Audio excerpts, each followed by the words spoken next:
Ladies, remember when walking into a room meant turning heads? Didn't you feel sexy and confident? Teresa Sievers was used to commanding attention.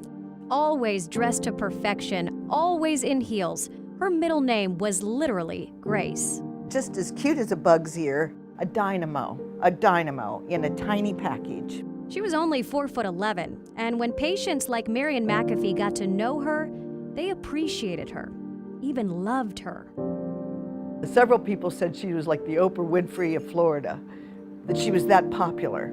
Teresa Sievers grew up in Connecticut. She was high school valedictorian, graduated med school with honors. And when the new doctor moved to Charleston, she met her first husband, Kenny Cousins. Some of the ways that we connected, love of the outdoors, the ocean, music, food, and really having a good time. They moved to St. Pete, where Teresa worked at an outpatient clinic in a disadvantaged part of town. She didn't think it was fair that she would have to have, 2,000 or 3,000 patients, and she could literally only spend 15 minutes with each of those patients. 3 years after they married, Teresa and Kenny divorced, but Kenny says they remained dear friends. Even when Teresa remarried Mark Sievers a few months later, they kept in touch, emailing monthly, a couple short lines with life updates. When she got remarried to Mark, they bought a practice where she wasn't taking medical insurance because it sort of lifted that burden.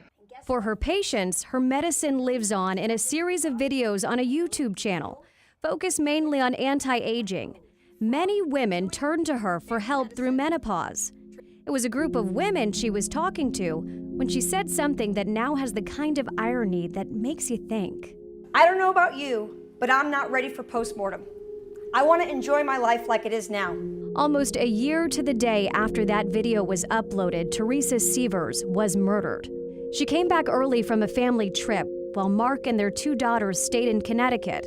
She rolled her suitcase in to an attack in her kitchen. Is she awake? No, she's down on the floor. She's cold. The back of her head is bashed in and there's blood everywhere. I first interviewed Kenny Cousins in 2015, shortly after the killing. I mean, my God, she's 4'11", and by herself, and defenseless. If there were problems in their marriage, why couldn't they just get divorced? As Mark Sievers awaits trial for plotting his wife's murder, Kenny Cousins wants you to focus on how special she was. This is a person that wanted to, and I believe made an impact on everyone's life that she touched. I'm grateful that I got that in this lifetime. That's how rare she is. I believe this is the sort of person you might meet once in your life.